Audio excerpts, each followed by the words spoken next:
I don't know about y'all, but I can see the devil having a conniption fit tonight. Oh yes, I want to give honor to my mom. I give honor to her so much. She had no idea. After she had her fourth child, she had a tubal ligation, and we have 5 in the family. So that lets you know, when it's God's will, can't nobody stop.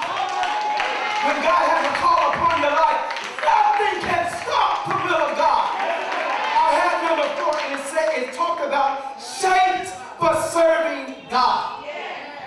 There's a purpose for all objects and people.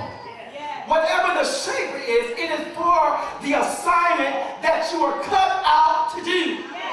No matter what your gifts and talents are, God is wanting to use those gifts and talents for the assignment He has placed upon your life. So you have to ask yourself the question, what have God purposed for me to do?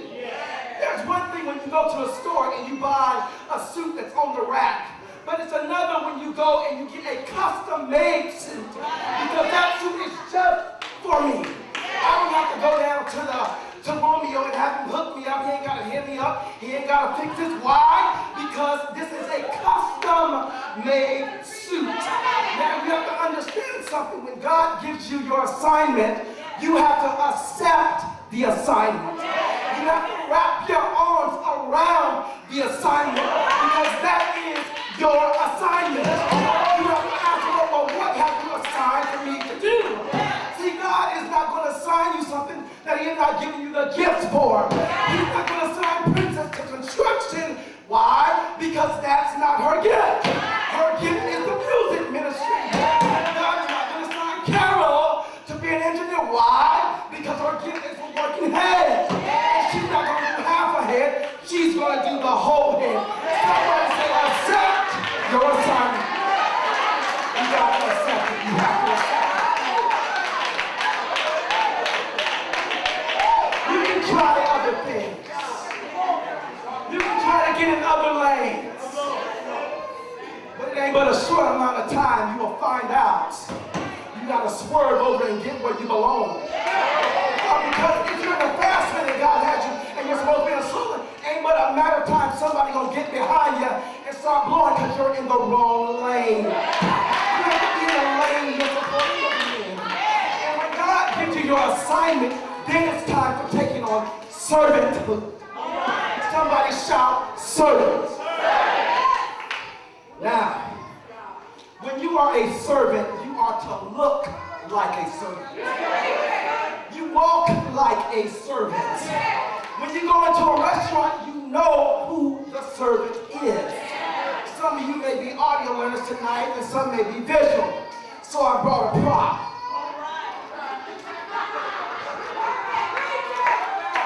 When you go into a restaurant,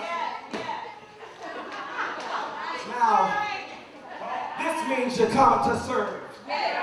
You got this on your arm and you're ready to serve. And when you come to the house of God, you look for the needs. How many are looking for needs? I'm not talking about waiting for Pastor Doctor to come down and you want to play, you want somebody to see you. Because maybe if you see me, you will place me in another position. And God said, no. It's very possible that I can give you the Ajax ministry. It's very possible that I can give you a toilet ministry. I will test you out to see if you can handle that. Because what did He say? If I can't trust you with a little bit, I can't trust you with much. So I will trust you. I will test you out in the small, tiny thing. Now, servants make themselves available. You got to have a craving to serve. It has to come from the depths of your belly. When you're really a true servant, I'll never forget my sister sitting right there when she was pregnant with her first child. She began to have these weird cravings. And I've never been pregnant, thank you, Lord. But she was pregnant and she began to have these strange cravings. She craved smoked oysters. She had the desire for smoked oysters, but I couldn't understand why. But I found out later it was because of what she had on the inside of her. It was something growing on the inside. And when you have something growing on the inside of you, you will develop cravings. And what will be the craving? To be a servant. Now, I'm telling you tonight,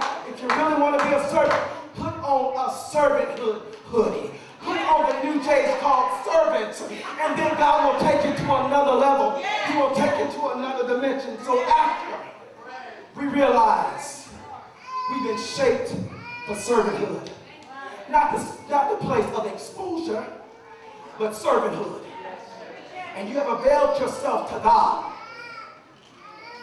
you can keep all the awards, all the accolades. There's one thing you want to hear him say, and that's, well done, my good servant.